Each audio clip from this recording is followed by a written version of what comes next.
آج ہم ایک ایسی تاریخی دستاویز کا جائزہ لے رہی ہیں جس پر کافی بحث ہوتی رہی ہے، انجیل برناباس۔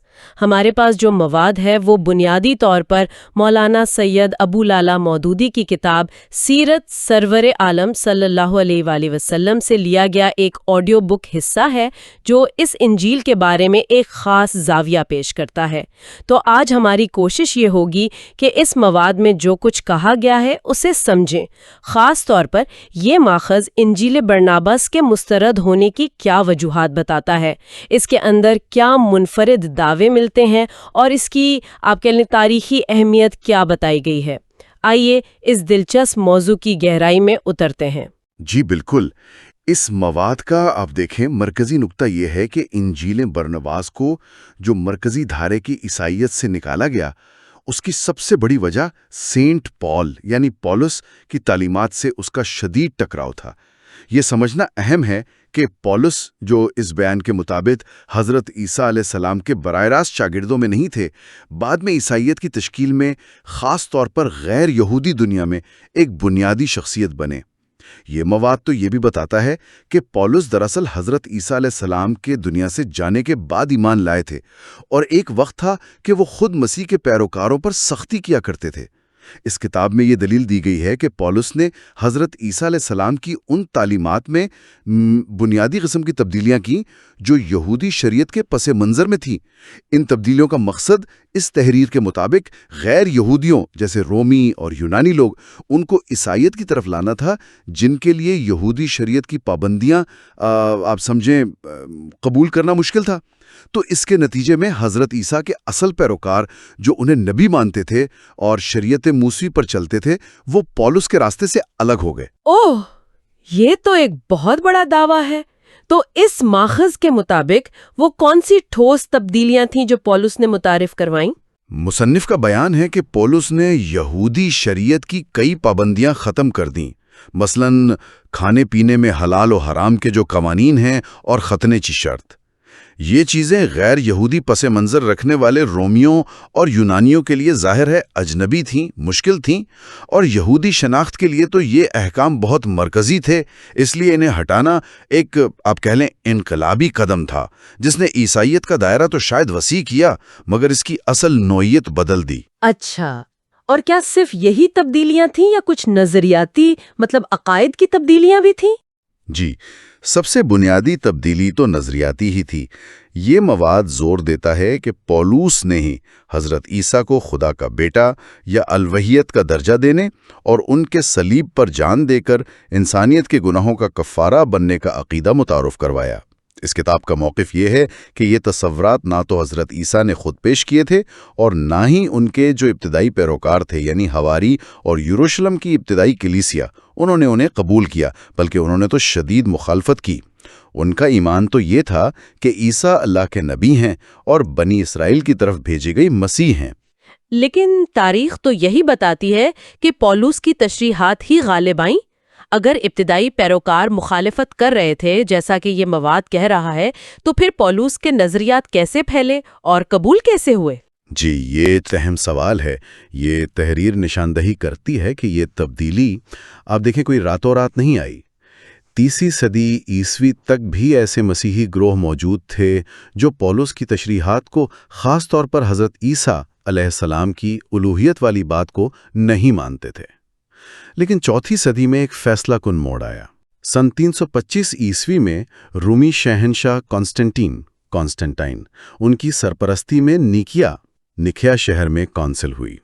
اس کونسل نے پولس کے نظریات کو، خاص طور پر عقیدہ تثلیث ٹرینٹی اور ابنیت شنشپ، ان کو سرکاری طور پر آپ کہہ لیں مسلمہ مسیحی عقائد قرار دے دیا۔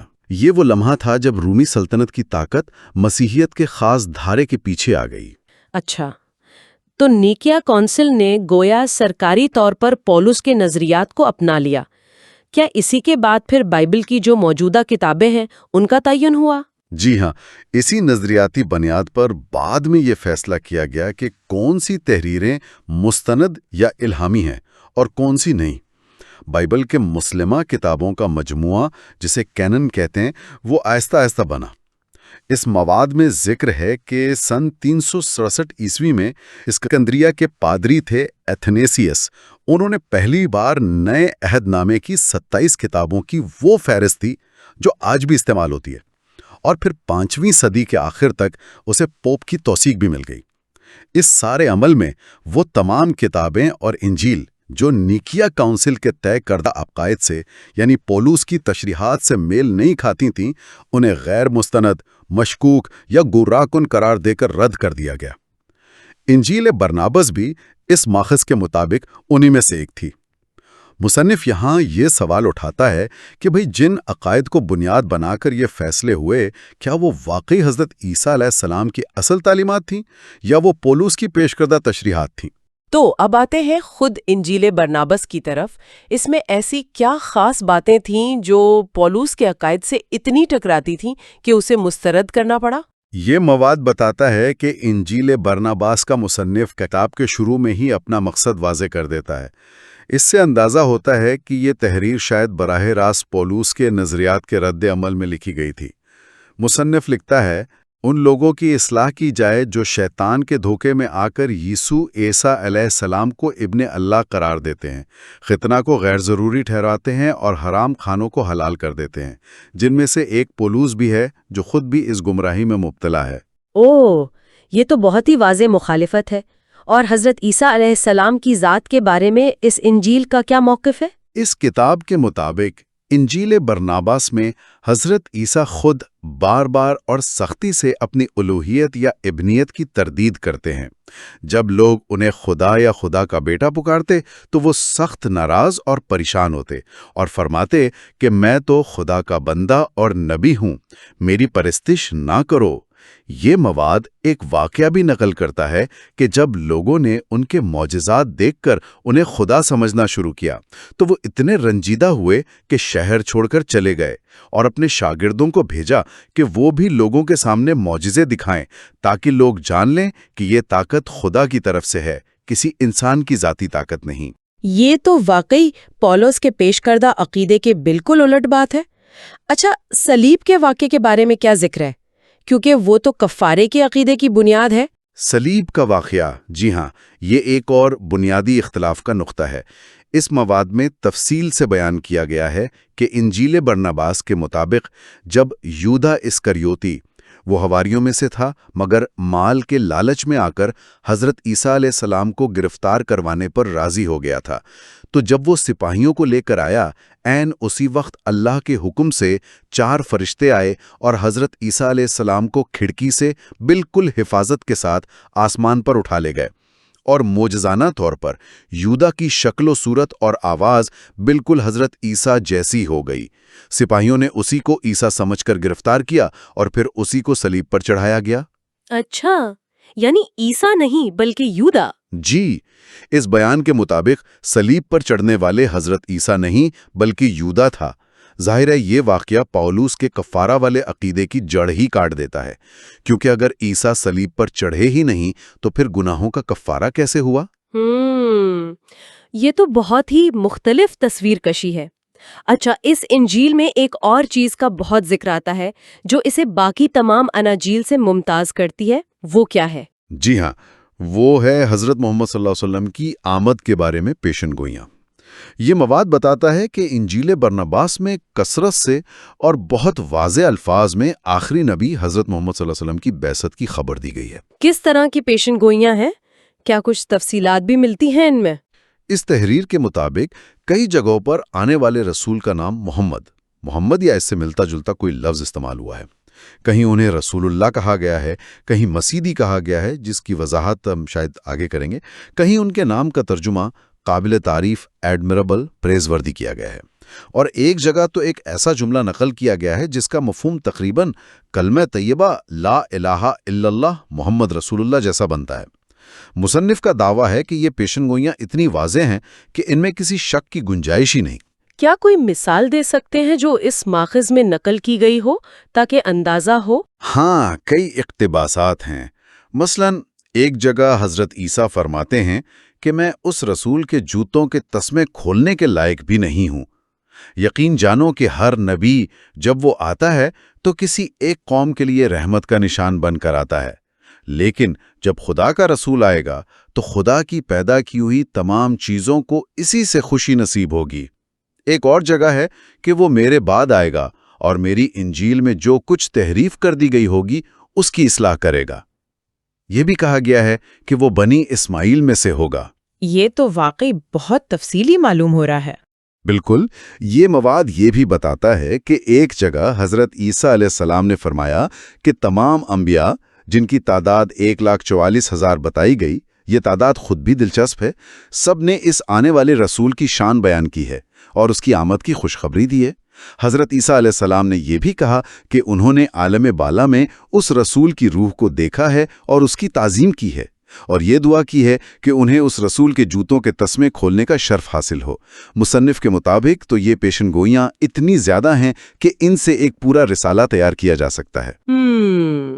یہ پیشین گوئیاں اس انجیل کو یقیناً بہت منفرد بناتی ہیں، لیکن کیا اس انجیل کے متن پر کچھ اعتراضات بھی ہوتے ہیں جن کا جواب یہ ماخذ دینے کی کوشش کرتا ہے؟ کیونکہ کچھ باتیں بظاہر الجھن پیدا کرتی ہیں۔ جی ہاں، یہ تحریر خود کچھ ایسے ممکنہ اعتراضات یا سوالات اٹھاتی ہے اور پھر ان کے جوابات پیش کرتی ہے۔ پہلا اہم نقطہ یہ ہے کہ انجیل برناباس میں کچھ جگہوں پر حضرت عیسیٰ نے خود کو مسیح کہنے سے انکار کیا ہے۔ یہ بات تھوڑی عجیب لگ سکتی ہے کیونکہ عیسائی اور مسلمان دونوں انہیں المسیح مانتے ہیں۔ تو اس کا کیا جواب دیا گیا ہے؟ اس کا جواب یہ پیش کیا گیا ہے کہ اس زمانے کے بنی اسرائیل جس مسیحا یا ماشیخ کے منتظر تھے، ان کے ذہن میں اس کا تصور ایک، آپ کہہ لیں، فوجی اور سیاسی رہنما کا تھا جو انہیں رومی غلامی سے نجات دلائے گا اور ایک عظیم یہودی سلطنت قائم کرے گا۔ چونکہ حضرت عیسیٰ کا مشن یہ نہیں تھا، اس لیے ممکن ہے کہ انہوں نے اس مخصوص قوم پرستانہ تصور والے مسیح ہونے سے انکار کیا ہو۔ اس کی تائید میں یہ دلیل بھی دی جاتی ہے کہ جو مسلمہ اناجیل ہیں جیسے لوکا اور متی، ان میں بھی ایسے واقعات ہیں جہاں حضرت عیسیٰ نے اپنے شاگردوں کو منع کیا تھا کہ وہ لوگوں کو بتائیں کہ وہ مسیح ہیں۔ اچھا، اناجیل میں بھی؟ جی، مثال کے طور پر لوکا 9:20-21 میں جب پطرس انہیں خدا کا مسیح کہتا ہے تو وہ سختی سے حکم دیتے ہیں کہ یہ بات کسی کو نہ بتانا۔ تو اس مواد کے مطابق برناباس کا بیان دراصل مسیح کے منصب کی مکمل نفی نہیں بلکہ ایک غلط تصور کی نفی ہے۔ یہ ایک دلچسپ وضاحت ہے۔ دوسرا اعتراض جو اکثر اٹھایا جاتا ہے وہ رسول اللہ صلی اللہ علیہ وسلم کے نام محمد کے بارے میں ہے کہ بھائی انبیاء کی پیشن گوئیوں میں عموماً آنے والی شخصیت کا اصل نام نہیں ہوتا، صفات یا اشارے ہوتے ہیں، تو یہاں نام کیسے آ گیا؟ اچھا، اس نقطے پر یہ مواد ایک ممکنہ وضاحت پیش کرتا ہے۔ آج ہمارے پاس انجیل برناباس کا جو نسخہ ہے وہ اطالوی یا ہسپانی زبان میں ہے، جو غالباً کسی پرانے سیریانی یا عبرانی متن کا ترجمہ ہے۔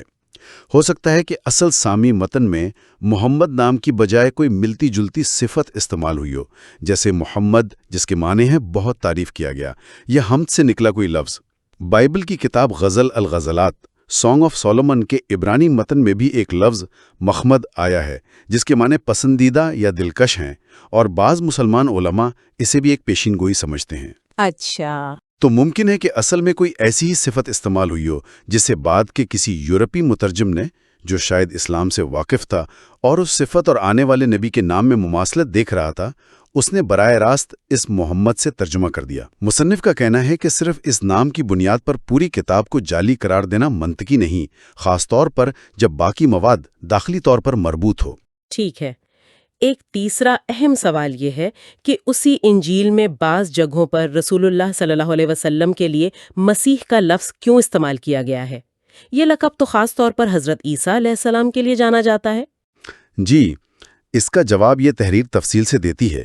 یہاں بتایا گیا ہے کہ مسیح کا اصل مطلب سمجھنا ضروری ہے۔ عبرانی میں یہ لفظ ماشیخ اور یونانی میں کرائسٹوس ہے، جس کا لفظی معنی ہے مسح کیا ہوا، یعنی انوائنٹڈ۔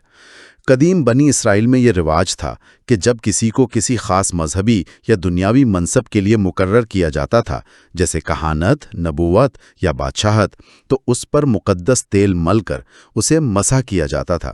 یہ تقرری کی ایک علامت تھی۔ تو کیا یہ لفظ صرف حضرت عیسیٰ علیہ السلام کے لیے استعمال نہیں ہوتا تھا؟ نہیں، بائبل میں یہ لفظ بہت سے لوگوں کے لیے استعمال ہوا ہے۔ ہارون کو بطور کاہن، طالوت اور داؤد کو بطور بادشاہ اور ایلیشا کو بطور نبی مسیح یعنی مسیح کیا ہوا کہا گیا ہے۔ بلکہ بائبل کی کتاب یشعیاء میں تو پارس کے غیر یہودی بادشاہ سائرس خرس کو بھی خدا کا مسیح کہا گیا ہے۔ اچھا، سائرس کو بھی؟ جی، کیونکہ خدا نے اسے بنی اسرائیل کو بابل کی قید سے چھڑانے کے ایک خاص کام کے لیے مقرر کیا تھا۔ تو وقت کے ساتھ ساتھ یہ لفظ خدا کی طرف سے مقرر کردہ یا مامور من اللہ کے معنی میں استعمال ہونے لگا۔ لہٰذا یہ مواد دلیل دیتا ہے کہ اگر انجیل برناباس میں حضرت عیسیٰ علیہ السلام نے آنے والے رسول صلی اللہ علیہ وآلہ وسلم کے لیے مسیح کا لفظ استعمال کیا تو اس سے مراد اللہ کا مقرر کردہ رسول تھا، نہ کہ وہ خاص لقب جو حضرت عیسیٰ علیہ السلام کے لیے مشہور ہو گیا۔ قرآن نے یقیناً نبی اکرم صلی اللہ علیہ وآلہ وسلم کے لیے یہ لقب استعمال نہیں کیا، لیکن اس سے یہ لازم نہیں آتا کہ برناباس کا بیان قرآن سے ٹکرا رہا ہے، کیونکہ وہ لفظ اس کے پرانے اور زیادہ عمومی مفہوم میں استعمال کر رہا ہے۔ تو خلاصہ یہ کہ اس ماخذ کی روشنی میں انجیل برناباس ایک ایسی دستاویز کے طور پر سامنے آتی ہے جو عیسائیت کی ایک بالکل مختلف تصویر پیش کرتی ہے، ایک ایسی تصویر جو سخت توحید پر مبنی ہے، حضرت عیسیٰ علیہ السلام کو خدا کا بیٹا نہیں بلکہ ایک عظیم نبی اور رسول مانتی ہے، صلیب پر موت اور کفارے کے مروجہ نظریے کو رد کرتی ہے، اور سب سے بڑھ کر حضرت محمد صلی اللہ علیہ وسلم کی آمد کی واضح اور کثرت سے بشارتیں دیتی ہے۔ یہ تصویر پولس کی قائم کردہ اور نیکیا میں مصدقہ عیسائیت سے بنیادی طور پر مختلف ہے۔ بالکل، اس کتاب کا بنیادی مقدمہ یہی ہے کہ انجیل برناباس ممکنہ طور پر ایک مستند انجیل تھی، یا کم از کم ابتدائی مسیحی روایت کی ایک اہم دھارے کی نمائندگی کرتی تھی، جسے بعد میں جان بوجھ کر دبایا گیا اور مسترد کر دیا گیا، کیونکہ یہ غالب آنے والے پولوسی نظریات اور کلیسیا کے قائم کردہ عقائد کے لیے ایک چیلنج تھی۔ یہ پوری بحث ہمیں یہ سوچنے پر مجبور کرتی ہے کہ تاریخ، خاص طور پر مذہبی تاریخ، کیسے لکھی اور محفوظ کی جاتی ہے، کون سے بیانیے غالب آ جاتے ہیں کن عوامل کی بنا پر، اور کون سے متبادل نظریات تاریخ کے دھارے میں گم ہو جاتے ہیں یا دبا دیے جاتے ہیں۔ واقعی اس طرح کے متنازع سمجھے جانے والے متون کا مطالعہ، چاہے ہم ان کے بارے میں حتمی طور پر کسی بھی نتیجے پر پہنچیں، ہمیں مروجہ تصورات پر سوال اٹھانے کا موقع دیتا ہے اور تاریخی واقعات و عقائد کو زیادہ گہرائی اور مختلف زاویوں سے دیکھنے کا موقع فراہم کرتا ہے۔ یہ ہمیں ابتدائی عیسائیت کے اندر جو شدید نظریاتی تنوع اور کشمکش تھی اس کا بھی کچھ اندازہ دیتا ہے۔ اور آخر میں ایک نقطہ شاید غور کے لیے چھوڑا جا سکتا ہے۔ اگر یہ مان لیا جائے، جیسا کہ یہ ماخذ دعویٰ کرتا ہے، کہ ابتدائی صدیوں میں حضرت عیسیٰ علیہ السلام کی تعلیمات پر مبنی متعدد اور مختلف قسم کی تحریریں گردش میں تھیں، تو پھر حتمی طور پر صرف 4 اناجیل کو ہی کیوں اور کن بنیادوں پر مستند قرار دیا گیا؟ کیا یہ انتخاب خالصتاً علمی اور روحانی تھا، یا اس میں اس وقت کے سیاسی اور ادارہ جاتی عوامل کا بھی دخل تھا؟ اور ان گمشدہ یا مسترد شدہ سمجھی جانے والی تحریروں کا مطالعہ، چاہے وہ کتنی ہی متنازعہ کیوں نہ ہو، ہمیں تاریخ، عقیدے اور انسانی فکر کے ارتقاء کے بارے میں کیا نئی بصیرتیں فراہم کر سکتا ہے؟